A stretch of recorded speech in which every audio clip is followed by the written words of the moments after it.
Good time सी साथियों, ये video आप लोग ध्यान से देखिए, सुनिए।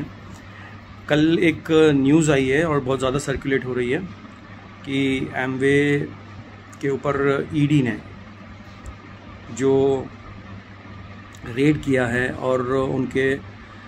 757 करोड़ रुपए का उनका जो भी प्रॉपर्टीज़ है वो जब्त किया है। तो बहुत सारे जो हमारे एसोसिएट्स हैं घबराए हुए हैं, चिंतित हैं। कुछ लोगों को कन्फ्यूजन है क्यों हुआ, क्या ऐसा हमारे साथ भी होगा, क्या हमारे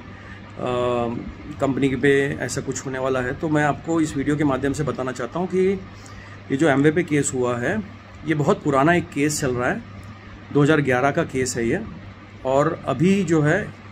जो एनफोर्समेंट डायरेक्टरेट या ईडी है उन्होंने अभी उसके ऊपर एक्शन लिया है। ये केस का डायरेक्ट सेलिंग से कोई संबंध नहीं है, डेफिनेटली एमवे एक डायरेक्ट सेलिंग कंपनी है, लेकिन ये जो ईडी ने जो सारा उनका प्रॉपर्टी वगैरह जब्त किया है वो मनी लॉन्ड्रिंग के केस के अंदर, मनी लॉन्ड्रिंग के केस के तहत किया हुआ है। इसको सिंपली समझाना चाहूँ तो मैं आपको, क्या होता है कि कोई भी कंट्री बाहर की अगर कोई भी कंट्री अगर बाहर के कंट्री के कोई कंपनी को अपने देश में काम करने की अनुमति देती है तो वो जो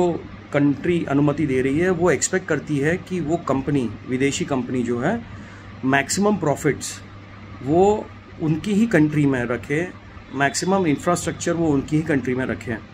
एग्जांपल मैं आपको और क्लियरली बताता हूँ कि जैसा एमवे यूएस की कंपनी है, इंडिया में आके काम कर रही है, ये उदाहरण है, खाली उदाहरण के तौर पे बता रहा हूँ। तो अगर एमवे 100 रुपया कमाता है इंडिया के अंदर, मतलब प्रॉफिट करता है, तो भारत सरकार ये चाहती है कि एमवे मैक्सिमम पैसा, करीब करीब 90 से 95 पैसा जो प्रॉफिट का है वो यहीं पे रखे,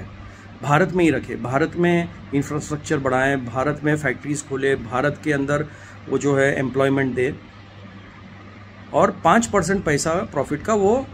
बाहर अपने देश ले जाए। लेकिन ऐसा हुआ नहीं। एमवे ने जो इंडिया सोच रही थी उसके मुकाबले ज़्यादा पैसा दूसरे देशों में उन्होंने रूट किया,